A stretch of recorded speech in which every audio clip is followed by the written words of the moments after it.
అరుణాచలంలో గిరి ప్రదక్షిణ అనేది రాజగోపురం నుంచి మొదలు పెట్టాలి.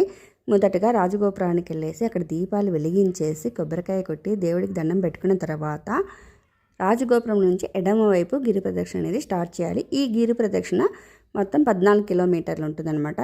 ఈ గిరి ప్రదక్షిణ మధ్యలో మనకు వచ్చేసి 8 లింగాలు దేవాలయాలు ఉంటాయన్నమాట.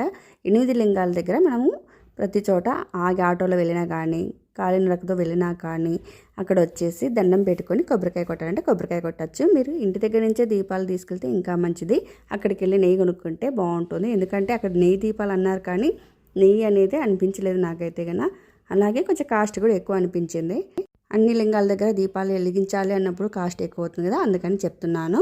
అలా ఈ గిరి ప్రదక్షిణలో మనకు మొదట వచ్చేసి ఇంద్రలింగం, తర్వాత అగ్నిలింగం, తర్వాత యమలింగం, తర్వాత నైరుతిలింగం, తర్వాత వరుణలింగం, తర్వాత వైలింగం, తర్వాత కుబేరలింగం. కుబేరలింగం తర్వాత మోక్ష మార్గం వస్తుందన్నమాట. అక్కడ కూడా వెళ్ళాలి అనుకుంటే వెళ్ళొచ్చు, కానీ చాలా పెద్ద లైన్ అయితే ఉంటుంది. ఇష్టమైన వాళ్ళు వెళ్ళొచ్చు అనమాట. మేమైతే వెళ్ళలేదు, మేము వెళ్ళినప్పుడు చాలా పెద్ద లైన్ ఉన్నింది. మోక్ష మార్గం అయిపోయిన తర్వాత ఈశాన్యలింగం.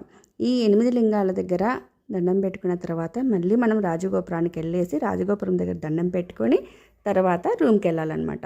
ఈ గిరి ప్రదక్షిణ చేసేటప్పుడు ముఖ్యంగా మన చేతిలో ఉండాల్సింది వాటర్ బాటిల్, నాప్కిన్.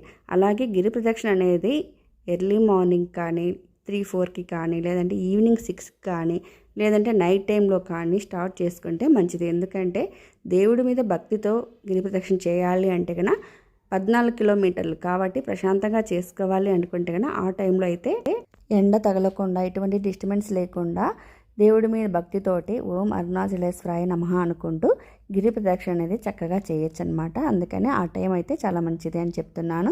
ఏవైనా హెల్త్ ఇష్యూస్ ఉంటే మాత్రం ఒక ట్యాబ్లెట్ కూడా చేతిలో పట్టుకొని గిరి ప్రదక్షిణ చేసుకుంటే చాలా మంచిది.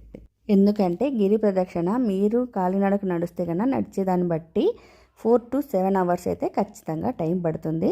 కాబట్టి తగినన్ని జాగ్రత్తలు తీసుకొని గిరి ప్రదక్షిణ చేయడం చాలా మంచిది.